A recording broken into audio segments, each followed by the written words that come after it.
my dad, because he did put a lot of pressure on me. I don't think his parenting style would be acceptable in today's world. He's a great dad, but my dad is win at all costs. He's old school. He's Roy Keane. That's how I would describe my dad. We've got Matt, who's got run through, massive company, loads of resources and experience and passion and contacts. I'm doing nothing and I need something and I love the sport. And Alfie, you've got something here that's like, you're sitting on a juggernaut. This would be silly not to work together on. That's how it started. But there's this closed door attitude. There's a lot of big groups. They're just stuck in their ways. So I'm like, okay, well, I'm going to keep doing what we're doing and we're going to shout really loud and do really cool stuff. And then if you, hopefully one day you come knocking, but if you don't, fine, you'll just get left behind. I hope that doesn't come across really arrogant. I didn't even know what it was until about 4 years ago. Didn't even understand what mental health was. And I hate that it's a thing for me. I wish it wasn't, but I love what it's done for my life. On the show today, we're joined by Lloyd Kempson, CEO of the media outlet Trackstaa. Lloyd is also a successful broadcaster, event host, coach, and a very good runner in his own right. He's also open about his ADHD diagnosis and how that impacts his running and his career generally. Rose, I'm sure a lot of our listeners will have seen Trackstaa on their feed. I've followed Trackstaa for a long time on Instagram and I find it so useful just giving me the latest news on athletics, especially when you haven't maybe been watching it on TV and you just open up the app and suddenly, you know, you've found out who's won a gold medal or something or broken a world record. I just find it so useful and also very fascinating how they get the news so quickly. I'm fascinated by that too. I mean, as we know from this podcast, it takes a lot of time just to get one YouTube video up, one episode out.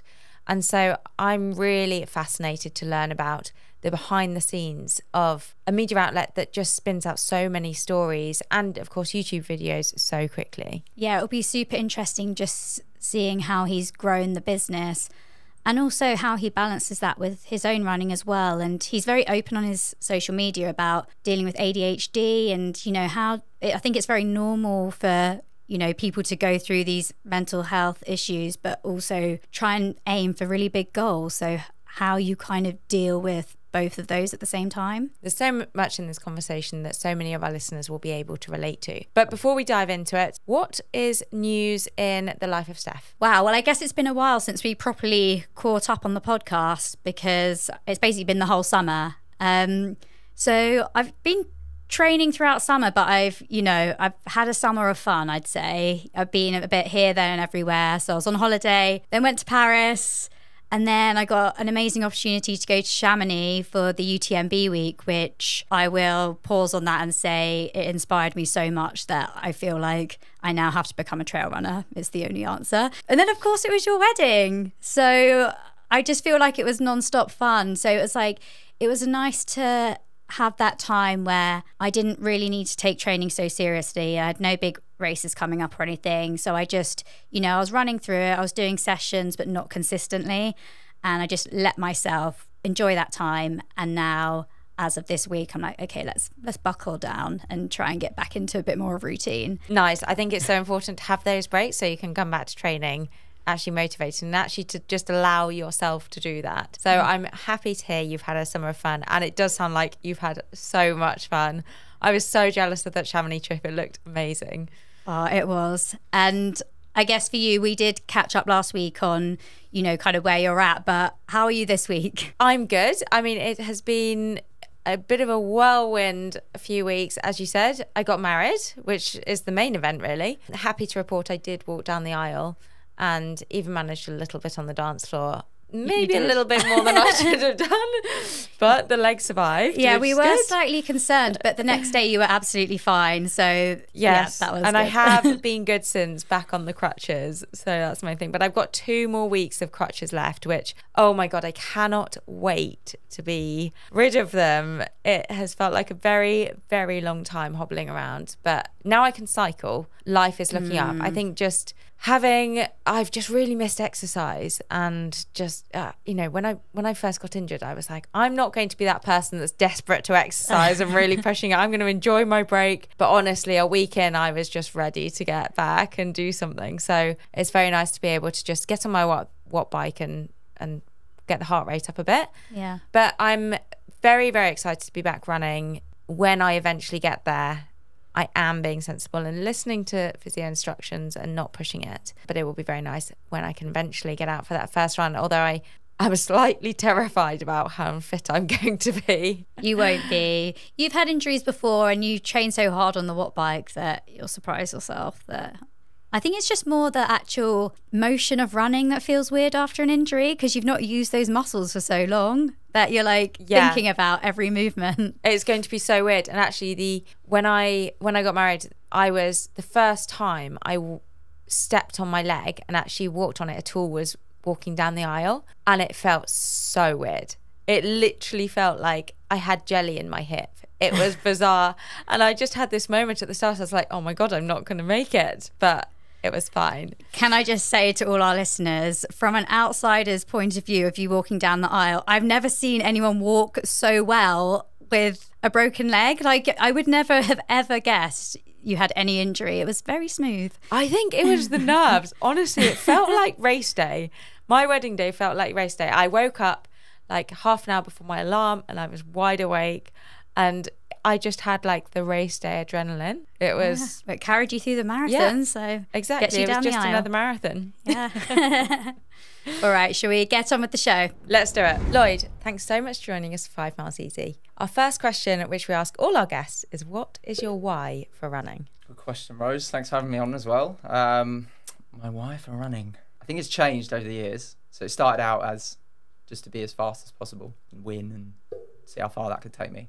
And then it's now transitioned and pivoted slightly to doing it for, I think, all 3 facets of health. So my personal 3 are physical, mental and social. So socially, meeting people, making friends, physically, stay in shape, and then mentally good for the brain. I love that. I think everyone will be able to relate to all of those 3. And running just does give you so much, doesn't it? It's...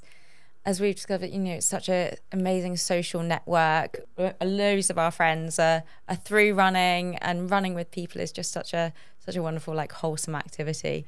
So I'm sure lots of our listeners will relate to all of those. I know you've been, as you said, your original why was going fast. You were very good as a junior. So what has your running career looked like? Tell us a bit about how it started and where you are now. Yeah, so I've been running 23 years.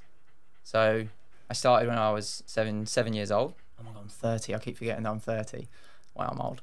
Try being 32. It's a whole different ball game. I was on a run the other day and I was actually running along and I was like, I haven't heard from my mate recently. What was the last time you texted me? He was like, oh yeah, you couldn't come to my 30th. Oh my God, I'm 30. And then I just forgot that I was 30. I thought I was still in my 20s. But back to your question. Yeah, I started when I was 7. My sister started running first. She was in school doing the school competitions, winning races. And as a competitive sibling, I wanted to beat my sister, who's 4 years older. So I said to my dad, please take me down to the club. And my local athletics club, the youngest age group was under 11, but there was only me and one other kid that was under 11. I was 7 and he was 10 or so. So you look at clubs now and there's hundreds of kids. So back then it was me at 8 and then him at 10 or 11. And then the next oldest was 13, 14, 15. So I just went down to the club and for the first 2 years was just chase the older kids, try and chase the girls, chase the guys. When they come past in training, try and keep up. And that was a quick, sure way to make me very competitive very quickly because I wanted to beat the older kids and be cool. And just my dad put a lot of time and effort into my athletics, took me all up and down the country, racing in cross-country races, track races. And I think that because I had a lot of success as a young kid in those under 11, under 13 races, I then thought it kept me hungry and I got addicted to working hard and winning. And then as I sort of approached under 15 level and my body started to change, I think I went from quite a short kid to 6 foot and I put some weight on randomly, blew up a little bit and I started to slow down. And I had a few years where I really sucked quite a bit from where I was. So I was like the quickest kid in school to just so far out the back at schools races. And I remember there was one race where like this kid beat me and he was wearing football boots for a cross country race. And that was quite hard to take because I thought I was a serious athlete at the age of 14, 15. So, but I stuck at it. I just kept trudging through it, turning up to the club, doing all the club races. And then it was only really about 17, 18 when I got through the other side of puberty and my body leaned up again, went up a few inches again, 6'2", and I started to become a little bit more athletic again. I started getting quicker again and a bit more competitive. and I just kept competing. And I've done that, and then until probably the age of 21, 22, where then I started to enter a different world of running and appreciate different areas of running. And I would say that I'm still as competitive as I was, but it probably doesn't shine through as much to my actual athletics. I'm still figuring that out at 30. Interesting. Yeah, me too, at 30. Going back to your teenage years, I found it so interesting what you said, because I don't think we've had a male talk about the changes in your body when you're growing up and how that can affect you. And it's amazing that, you know, you kind of went through those times where you're a bit confused. Why am I slower? Like, things are changing, but you stuck at it and you kept going and you kind of came out the other side of that. What would you say to other people perhaps going through that time where, you know, their training's not going as well as it used to, they're noticing changes in their body? What would you say to those people that are kind of just at that moment of struggling? I think you have to stick at it, because your body is going to change a lot throughout that time of your teenage years, for the good and the bad. Just because you start putting weight on, that's what your body wants it to do. So I think just remain as healthy as possible and hit the pillars of health and have a good balanced diet, go out with your friends, socialise, sleep well, be a kid, and your running will kind of fall in place where it should. And I think that relates to any sport. Yeah. You know, so just don't restrict yourself. Don't think you have to try and reverse those changes. And whilst it sucks, your performance might change. At some point, it will even out. And I think we see that with, well, through my story, but also loads of athletes. Sometimes they're really strong juniors and then they maybe don't produce as much through their teenage years, but then come good again. I think just remember that your body should dictate what you do. And just remember that you need to look after your body, because you've only got one. I think that's such a really good message for people of all ages, because progress and success in running is not linear. No. And whatever age, whatever reason, for the kind of roller coaster ride that it is, you go through dips in performance. And it is really hard when you're going through that dip, and it might not be for any particular reason that you can put your finger on, but it's just a struggle. We've all been there. But just to kind of keep plugging away at those times and remembering why you're doing it and that you will come out the other side, I think that's such a good message. But when you went through that dip, you said before your why was very much kind of competitive and beating other people. So what kept you going through that, and what has kept you in running through the ups and downs? My dad, because he did put a lot of pressure on me. I don't think his parenting style would be acceptable in today's world. He's a great dad, but my dad is win at all costs. He's old school. He's Roy Keane. That's how I describe my dad. If you're not first, you're last. And if you don't win, you better have a good reason to why you didn't win. And a lot of time I did have a reason. I went off too fast or trained too hard in the week. But then when your body starts letting you down, you're like, Dad, I can't keep up. And that's like not understood in someone's brain, because they're just win at all costs. He kept at me to stay at the sport. And the goalposts changed as I started to, and it took some time for my dad to understand that. What went from we aim to win was, okay, you aim for top 5, top 10. Okay, just do better than last time. So he did eventually start to understand that, but the pressure he put on me always was there to try and hit a goal. And I just got used to just working towards a goal.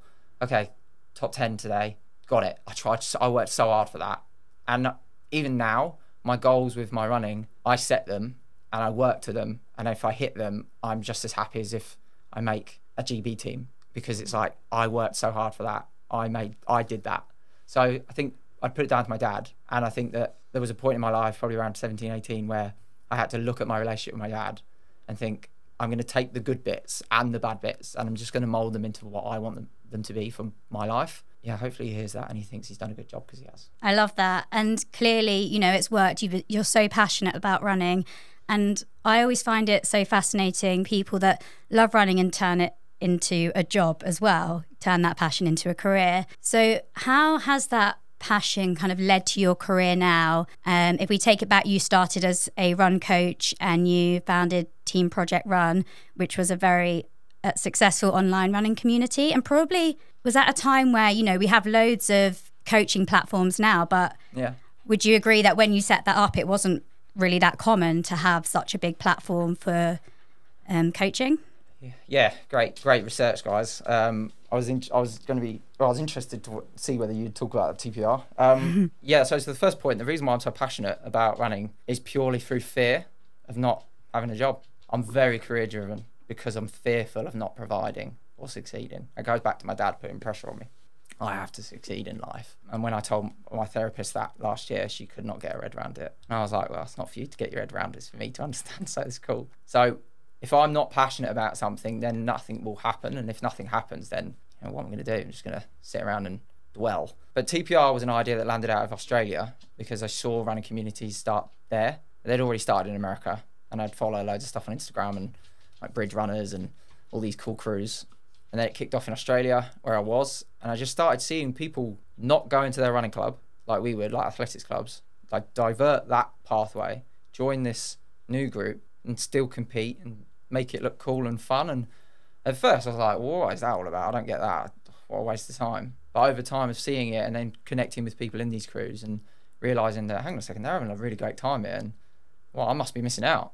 I started to get involved, and I'm career driven. I knew there was a quid to be made over here, so I just took that idea back and started the company. And it was really successful. It was brilliant. It taught me a lot, and really sort of grateful for those 6 years that I did it. And then how did that lead to Trackstaa? So I got to a point with Team Project Run where I hated it. I hated my role within the company. I loved what it represented and what we'd achieved, but my role I didn't enjoy doing. So and over a long period of about 2 years, it really had a major impact on my mental health. It just ground me down to the point where I couldn't really function because I put a lot of pressure on myself to succeed and a lot of imposter syndrome. But the decision was made between me and my girlfriend and my sister and 3 family members to take me out of the business. So the best decision is to get you out, Lloyd, because you're halting the progress and it's not good for you. So at that point, normal companies could sell their companies, so my company would have a value. But because, and I think that's probably still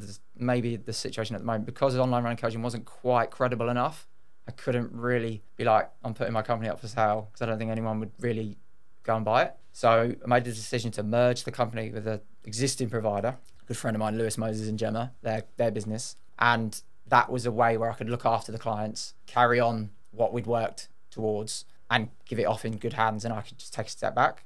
So I did that in September last year, and that was the same month where I closed the door on Team Project Run. Nike cut my contract. I was working with Nike as a running coach. They cut my contract after, didn't see that coming. So in the space of 4 days, I had no job and no company. So in terms of like income, Christ, it makes me scared now. Like it just like none, like gone. And whilst it was the best move for my mental health, it was the worst for fear. So I just had to figure something out. And I went down the route of maybe getting a job in the city. I even wrote a CV to send to Starbucks, because I genuinely was like, to my girlfriend, I was like, well, I'm gonna put bread on the table one way or another. I don't care what it is. I would literally do any job to provide. So that whole sort of 2-3 week period was like, I didn't know what I was doing from one day to the next. And then this guy called Alfie, who I knew of through Trackstaa, messaged me on WhatsApp, and he was just like, I need some advice. I don't really know what to do with Trackstaa. And that same day, I was messaging a guy called Matt Wood, who co-owns Run Through, the race company. And he used to own a company called 8 Lane, which back in 2010 to 12 era, 8 Lane was what Trackstaa is now. But this was when people used to do like Facebook videos, and YouTube videos were like filmed on a toaster. But they were the OG going to training sessions and filming athletes. They had an online forum, and I remember that growing up. I used to like comment on their training stuff and used to love it. And he was chatting to me saying, I want to get 8 Lane going again. And I was saying to him, I was like, mate, 8 Lane's miles off. Like, do you know the amount of work you'd have to put into like get a platform, become credible, and get a business going? I was like, it's a lot of hard work. And then Alfie was saying he's struggling because he doesn't know how to monetize Trackstaa. He's got all these followers, all these likes, and the engagement's through the roof, but he's not making any money. So I'm like, okay, we need to come in together. We've got Matt, who's got Run Through, massive company, loads of resources and experience and passion and contacts.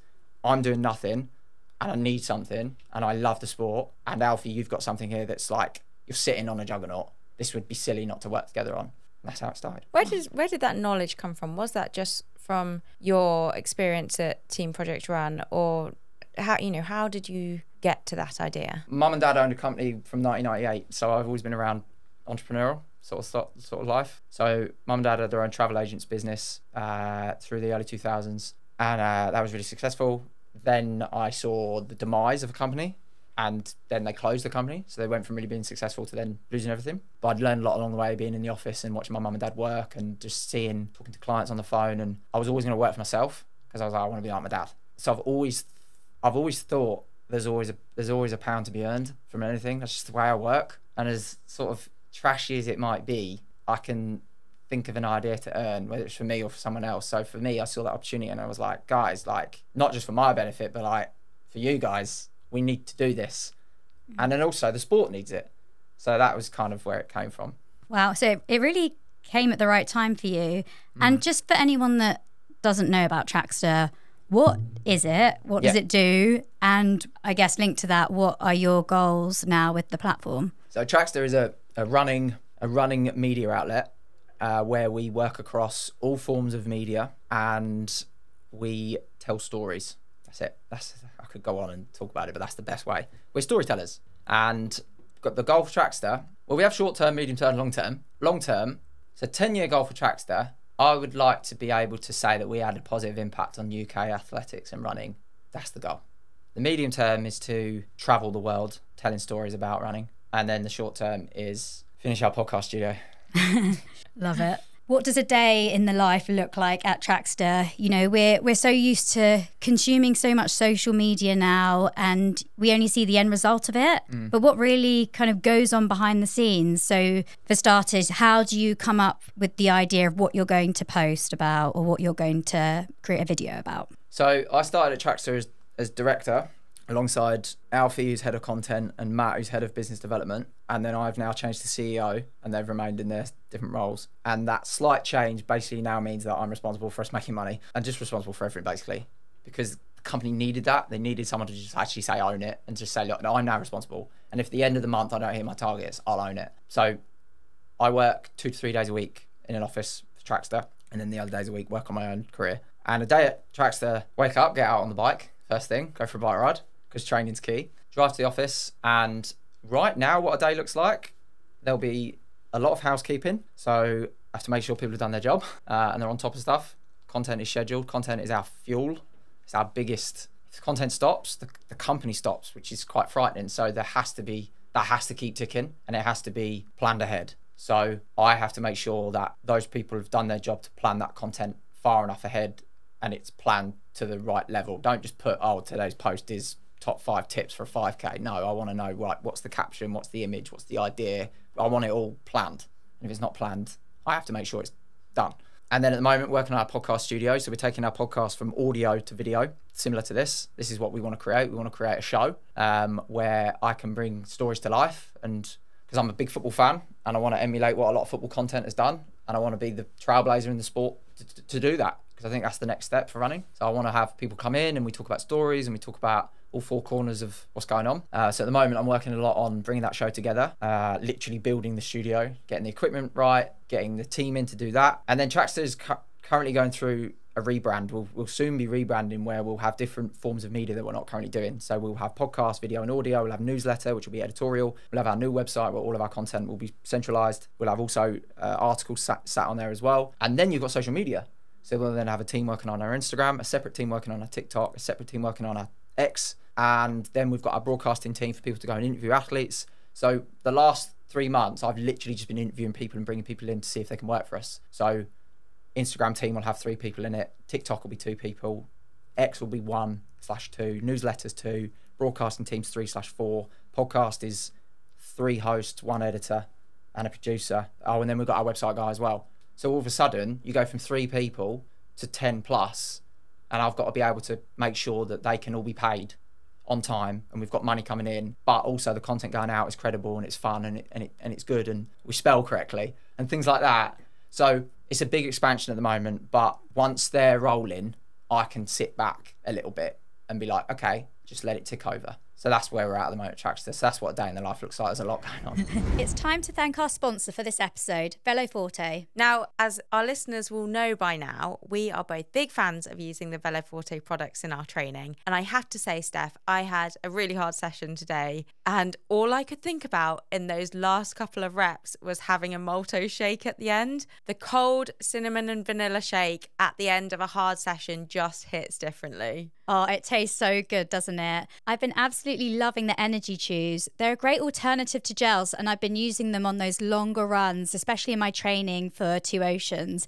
They came in very handy and they're so delicious. I love the apple and cinnamon flavour. And the best bit is, because VELOFORTE uses only real food ingredients and nothing artificial, you can trust what you're putting in your body, and it digests so much better to synthetic alternatives. And you can understand every ingredient on the back, which is not always the case with these types of products. Thanks to VELOFORTE for supporting this podcast.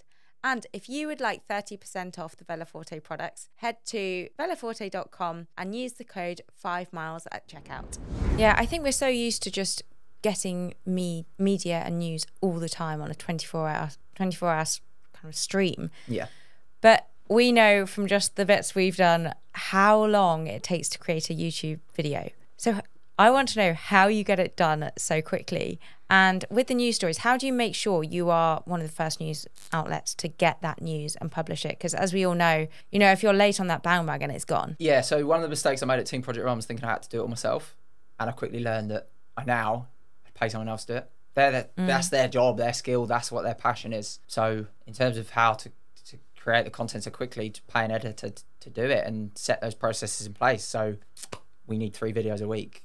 These are the times we want them out at, and I want them sent to me at this time for sign off. Might be 48 hours before they're supposed to go out. So then I've got time to feed back to you. So how long would one take to create? Depends on the type of video. If it's a shoe review, you want to be probably a 5-day window from when you receive the shoe to when it goes, because you want to do get the shoe, research all you need to talk about, create a rough script, shoot it, edit it, and then after the edit, you might need to go and get a couple of other shots to correlate to what you've been speaking about. So that's quite long-winded. But let's say Jacobin Britson runs a world record and we want to react to it, 45 minutes. Because our content's not necessarily the most polished. It's literally using footage of a race and talking. And that's all people want. That's all they need. They want to know what's happened. They don't need to think, wow, that's really nicely edited. Yeah. So it depends on the type of video. It really does. But I just don't do it. And I saw a quote this morning from this girl called Adrian. She's got a podcast called The Power Hour. Pretty well-known influencer. And she said, it was along the lines of, I can't remember word for word, but it's basically, rather than stressing about trying to do everything, just get good at doing things, just get really good at doing fewer things. So I do less now, but just delegate and get people. That's what CEO should be. Yeah. And my main job is dragging people up. If I drag people up and they can nail their job and they enjoy doing it and they do it really well, I win and they win, and I haven't got to stress about doing it. And I know like not all companies can do that because they don't have resources to do that. And that's what the first year of Trackstaa has been. It's been getting money in the bank, just saying yes to everything and just mucking in to get enough money to be able to pay people. And I suppose that's what growth is within a company. Yeah, exactly. And you mentioned your other big role as CEO, of course, is to make Trackstaa money. How does it actually make money from those videos? Because obviously your YouTube content is free to watch. Yeah. So currently how we make money is going to be different to how we're going to make money in the future, but I can sort of merge it into one. So we currently make money, I've got to remember off the top of my head, we currently make money from YouTube views. So you get AdSense, so more views you get, more views. God, Alfie would know this more than me, again, not my specialty. But you get more per click or whatever it is. Like, I'm literally a dinosaur at certain things, you can tell. So YouTube earns us money through views. Then on YouTube, if we do a branded video, then a brand will pay us to talk about a product or go and do a video or whatever. They'll pay us for whatever deliverables. You've then got the same in branded content across different formats. So Instagram, TikTok, X, a brand may pay you to do a type of content. So they want their product, service, event sitting on our platform because we've got such a vast audience and numbers. Then you have more longer term relationships where you've got like things like monthly retainers. So like you work with a client and they'll say, right, every month we want you to produce X, Y, and Z and we'll pay you this, that, and the other. So you've got your one-offs, your longer term stuff. Then we've got event coverage or event promotion. So we'll promote events or cover events, and event companies or sponsors will pay us to do that. And then ways we'll make money in the future once our rebrand has taken place is we'll sell ad space on our website. So all of our content will be centralized through our website. We'll get more clicks. We'll set advertising space on our newsletter, advertising space on our podcast through sponsors and products or whatever. And then we'll make more and more money as we cover more events because more brands are going to want us to go there. And then the last way we'll make money is through affiliate marketing as well. So having an effective affiliate marketing strategy in place. So the way to look at Trackstaa is we're basically a running influencer, but we're running influencer on speed because the numbers are massive and we're able to work across so many different types of media where maybe a running influencer is massive on Instagram or TikTok. We can be across all of them because we're a platform or an outlet, not an individual. It feels like such an exciting time for Trackstaa, and also it's really interesting just to get the insight of a growing business. Yeah. And you mentioned before, you know, the long-term view of it is to increase engagement in the sport. I know it's quite a widely discussed thing that track and field has been struggling a bit, and how do we make it more exciting so that not just the really, really passionate runners are the ones that support it and we get more people involved. So how do you see that happening, and are you seeing that happening through Trackstaa? Since getting involved in Trackstaa, I wouldn't say that we've had a massive impact in the numbers that watch track and field, because the numbers were already big on Trackstaa. I don't think it's our responsibility to do that. And when I first got involved in Trackstaa, I was like, no, we're going to turn the sport around. We're going to get everyone watching it. But now I've completely veered off of that. It's not our responsibility to do that. It's the broadcasters' responsibility to do that. It's the governing bodies and it's the title sponsors. If they want us to do that, then pay us. But like, I have got bills to pay. That's my port of call. Making money at Trackstaa, building a business for the future, for my kids. That's my goal. So do I take time giving back to the sport and doing a lot of stuff for free that may or may not be appreciated by the powers that be in the hope that one day we get a yes to being on some camera?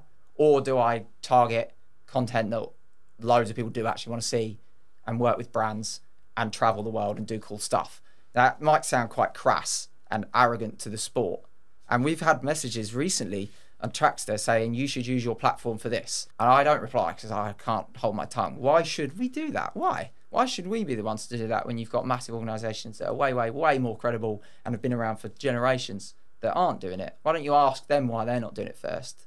We're going to serve our audience first. So in answer to your question, we're not going to be the people that turn the sport around. But what we are going to do is that we're going to take what we've currently got with the sport, show how amazing it is, and it's then the responsibility of governing bodies to see that, what we do, and say, we're now going to give you the platform, we're going to push you. And when we then, and it's the same for retailers, it's the same for brands, it's their responsibilities. They've got the marketing budgets to use people like us. So once you then say, well, let's work together, as soon as anyone says, let's work, I'm ready, let's do it. Let's make this the best ever. But that's business. That's how it has to work. Like, I have to make money first because I have responsibilities. And I'm always in a constant battle with myself and we're always having conversations of doing things for free, and we're always having constant arguments and conflicting because there is always that fine line of, okay, what should we do for free? And when is someone just trying their luck a little bit? So it's all a learning curve, that's for sure.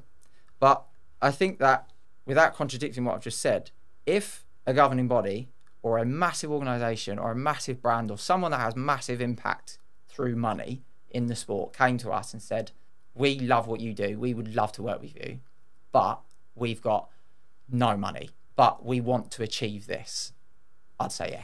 I'd say 100% yes, because you're actually doing something for the sport by having this conversation and being honest. But there's this closed door attitude with a lot of big groups. They're just stuck in their ways. So I'm like, okay, well, I'm going to keep doing what we're doing and we're going to shout really loud and do really cool stuff. And then if you, hopefully one day you come knocking, but if you don't, fine, you'll just get left behind. I hope that doesn't come across really arrogant. No, not at all. No, it makes sense. You have a business to run and that is totally fair. I think also you're dealing with such huge entities that have so much power to change the sport and change participation in it. So you're quite right that it's really them that should be taking the lead on it. But one thing I think does really get people engaged is hearing from athletes, especially after races. Everyone loves kind of knowing the behind the scenes and getting the emotions, because it's so easy to just watch races and forget there are actually people there. Yeah. And I think getting that really personal side is something that everyone can relate to. You must have had so many experiences of interviewing athletes in such a raw state after races. How is that, and what have your highlights been? Yeah, so I take it for granted a lot because you're speaking to an athlete maybe for a couple of minutes. If you're on a panel, it's longer and that's quite nice, and you might chat to them before and after, so you get to know them a bit. But when you're chatting to an athlete and they're literally sweating and they're like out of breath from their event, and you've got 2 or 3 minutes with them, I think I take for granted those opportunities because I know I'm there creating a piece of content, and as my experience has grown, I'm like curating it a little bit. Whereas back in the day when I first started a couple of years ago, I started doing it. It was more like I'm just a fan, just want to talk to you. Don't really know what I'm talking about. Whereas now I might, curate it a little bit more. But it is amazing to talk to athletes in that setting because it's so intimate. And I'm grateful to have that opportunity to stand there, or anyone for Trackstaa, to be able to do that. I think the main thing I've learned is that it's really cliche, but they are just people. And I don't really care like how fast they are, like, or they're really good at high jump. So you're just a cool dude. Or you're so cool, Gabby Thomas. Like, I am literally a nerd. I'm a running nerd. I'm a track nerd. So like when I meet Gabby Thomas, I'm more inspired by like the impact she has in the sport rather than the fact she won the 200 gold. I don't really care that you won the 200 gold. And she doesn't really want to talk about the 200 gold. She wants to talk about something else. I know they want to talk about something else, and it's my job to get that out. And that's why, like, and a lot of interviewers will probably be able to relate to this. We all have our favourite athletes that we like talking to, and they're the ones that don't talk about what they've just done. And I try and not really ask them. Like, one guy I always try and interview is Ryan Krauser, because he's an incredible shot putter. He's multiple Olympic champion, and no one ever interviews him. It really bugs me because he's massive. He's so impressive, like his physique. For me, I'm just like, you're just like a god. And the first time I interviewed him, it was almost like he was embarrassed to be on camera. It was like he couldn't believe someone had stopped him in London at the Diamond League to talk to him. And I was like, I'm embarrassed for everyone else here. Like, why does no one want to talk to Ryan Krauser? Like, he's just such a sweet, gentle giant. And I've always wanted to just give him a cuddle. So whenever I talk to him, I just talk to him about like, so what are you doing in London then? What are you doing for food? You going out for dinner? We don't talk about the shot put. But it's, for me, that's great, because I'm like, I get his personality. And I think that's the most enjoyable thing. You bring that personality out rather than just do the standard, how was your race today? Yeah, and I think that almost, that sets you apart from other people as well. And it's kind of refreshing to get a new type of interview rather than the standard, how are you feeling, how did the race go, etc. Another thing I think that is a standout technique for you is your broadcasting as well. So we're hearing you commentate on big races now, and clearly your passion kind of shines through in the style that you use. Why do you do it that way? What are you trying to achieve? Are you trying to, again, linking back to engagement, or is it just because you love it? And you mentioned earlier you're a big football fan, and you kind of want to bring the sport into that sort of style too. Yeah, so I started by, I was at a track meet in Battersea during COVID. I think it was during COVID or just before COVID. And I went to watch because there was 2 Australians running who just happened to be in London, and I wanted to see them race because they were Olympians and I'd never seen them run before. So I just went to watch, and the men's and women's 1500 metre A races were stacked. And I was like, wow, this is amazing.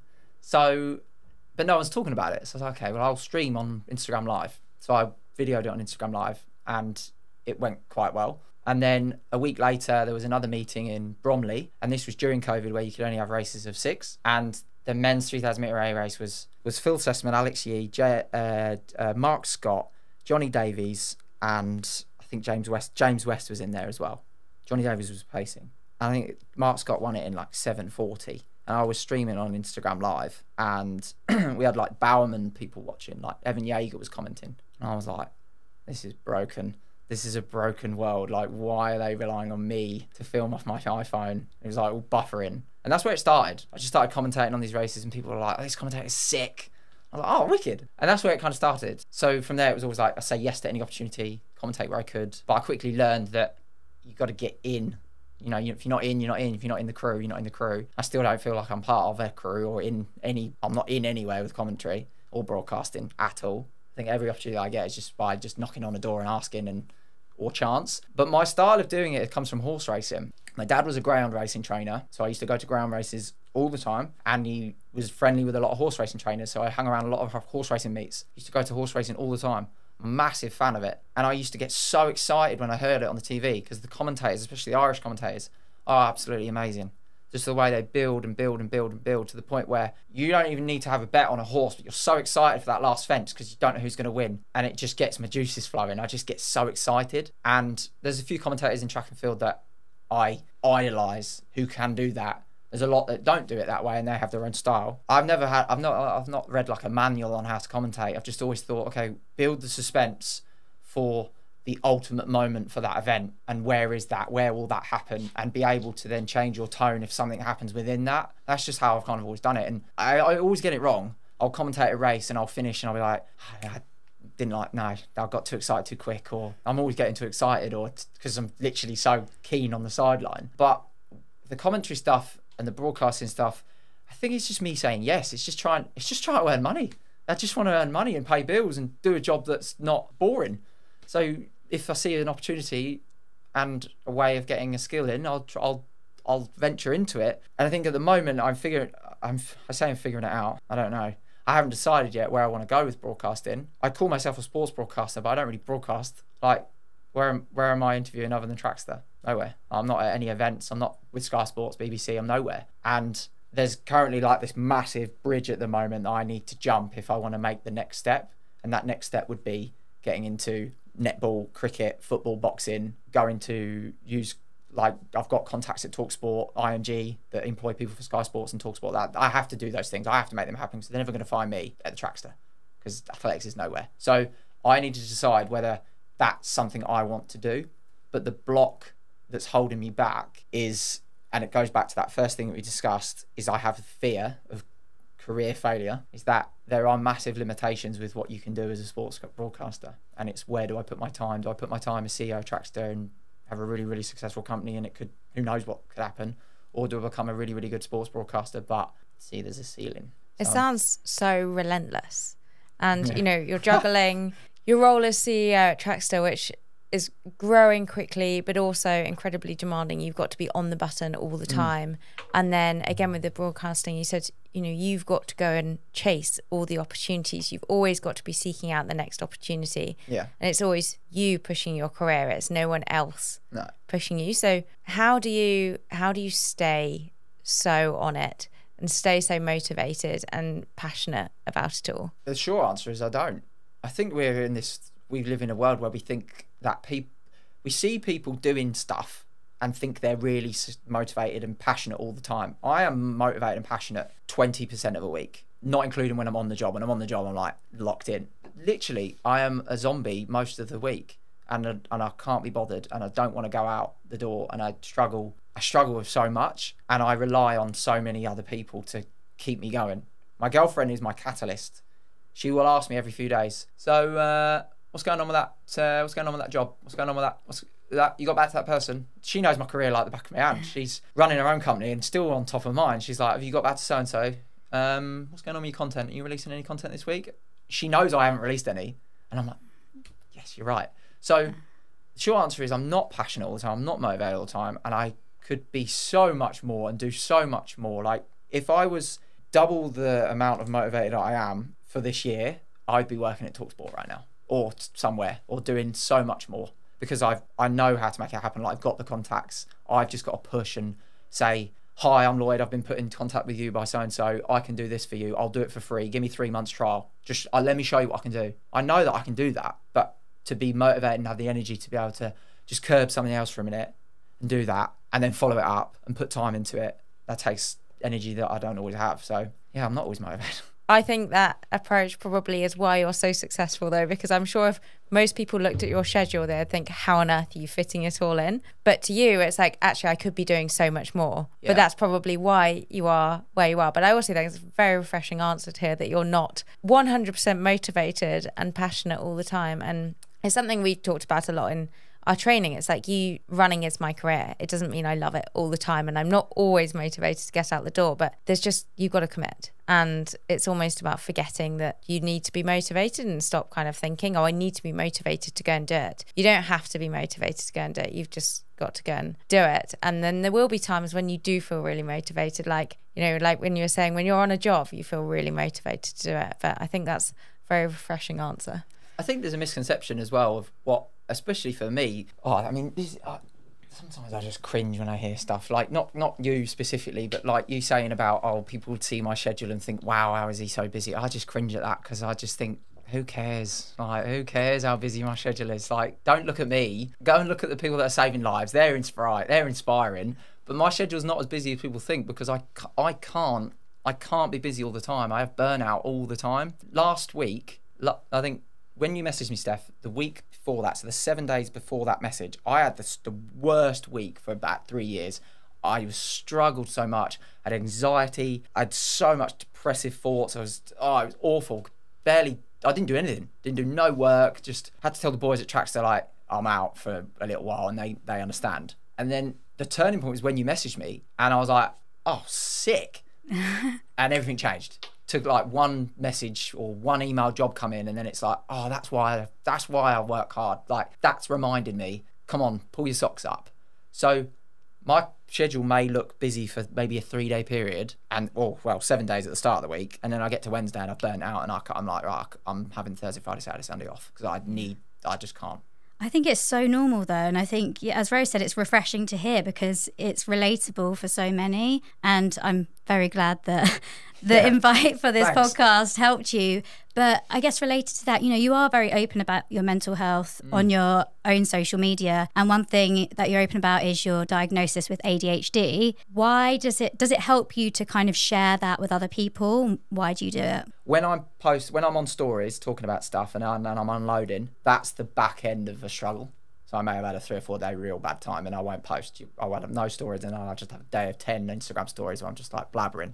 And that's like letting the pressure out of a balloon. That's how I deal with it. So, and it makes that transition feel great when I can talk about it and share what I'm going through, because I know there's people that it helps. I don't tailor what I do in my career around mental health and anything like that. I'm way not on that spectrum yet, or wavelength. But I think that it makes me feel more normal. It makes me feel like I'm more accepted. And I've always been a helper. So like, I'll always help someone first if I can. So if I can talk and it helps someone, I see that as a really affordable transaction. Like, I haven't got to go and save a life. I haven't got to go and literally operate on anyone or drive someone somewhere. I've just got to talk. And if I can do that, I'd be silly not to. So talking about ADHD and mental health, I love doing it. It's wicked. But selfishly, it's to help me and others, I think. I think as it makes you feel more normal, it will make other people feel more normal as well, hearing that. And they are probably going through the same thing. And so it must be really comforting to them to know that they're not alone. Yeah. We all like to know that other people are going through the same things as us. So I think it's amazing that you do that. Thank you. I mean, yeah, everyone is going through something. I think it's important to invest in your health. I think that's a good thing, and that unfortunately means you financially have to invest at some point. But there are loads of ways of doing that for free, and social media is wicked for that. You can follow people that talk about certain things or experts in certain fields. I'm not an expert in ADHD or mental health or anything. I can tell you what's going on from living it.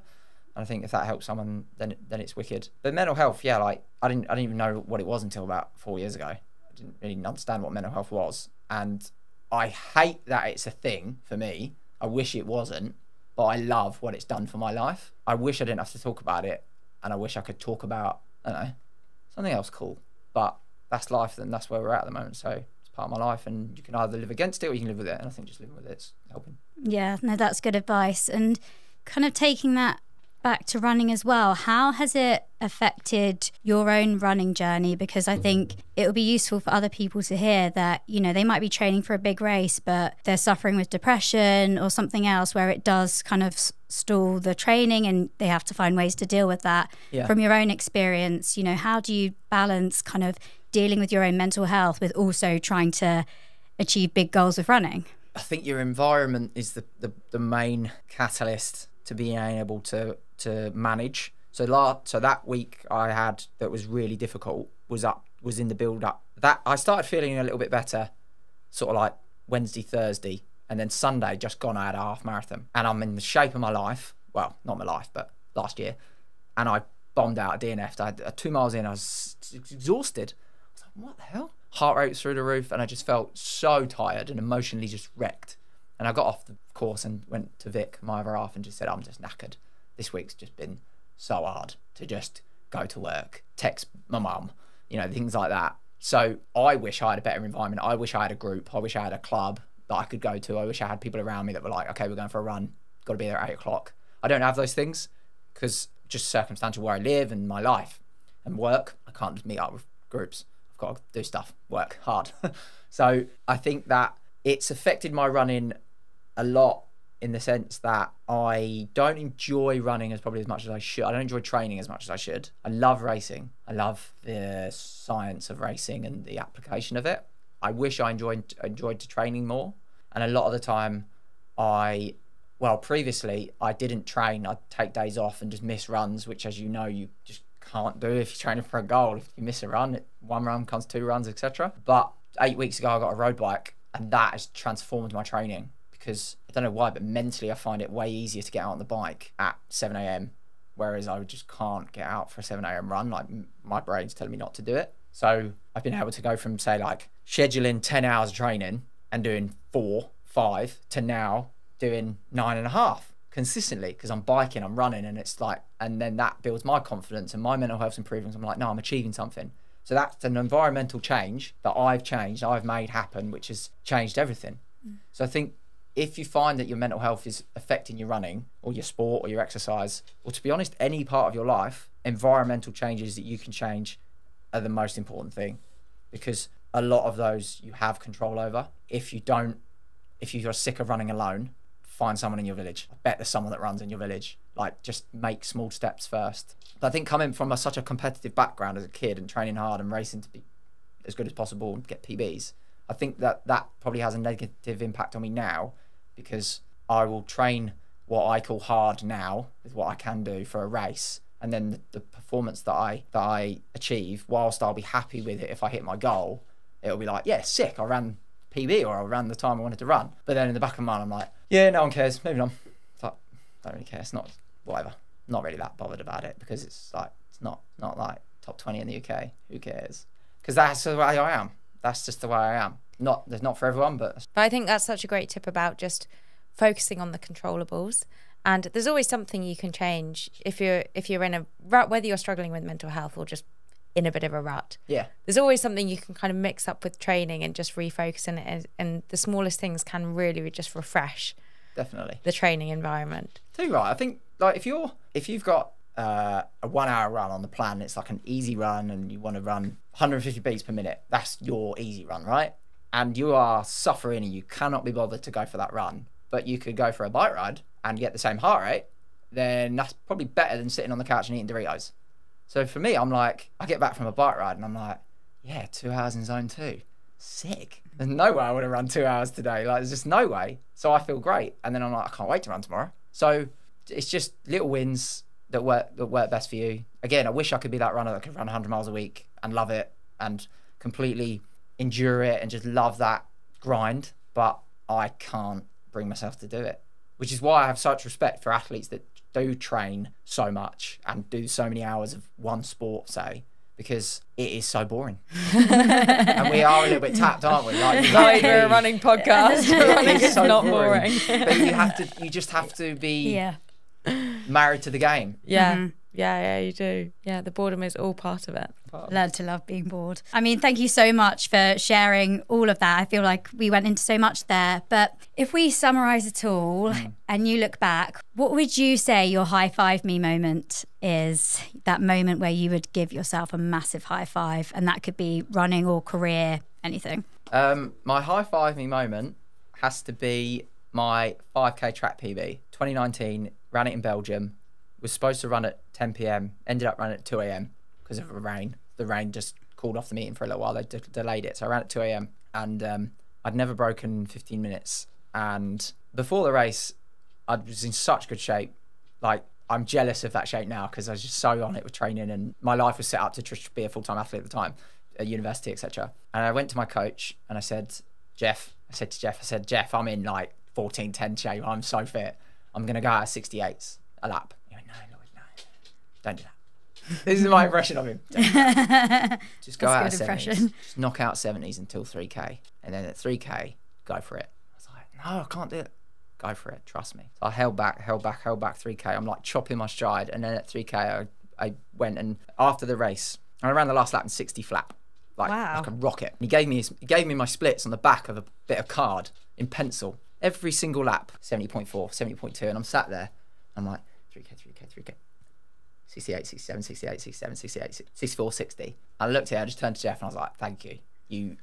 Because I may have run 14:10, but I'm so happy that I executed that race. And that was my high five moment, because, like, I don't know, that was probably the first time in my life that I'd run a time where I was like, that I accept that time as good in my head. That was good enough for me to be proud of. Oh, that's awesome. Well, I think you deserve a massive high five for running at 2 a.m. because there's no way I'll be doing anything at 2 a.m. On Red Bull, just powering through Red Bull. We love that. Well, thank you so much for coming on 5 Miles Easy. It's been so interesting to hear about all the behind the scenes of Trackstaa. And if any of our listeners haven't subscribed to your YouTube channel, then do that now. Follow Trackstaa on Instagram and the podcast too. Thanks for joining us for 5 Miles Easy. See you next time.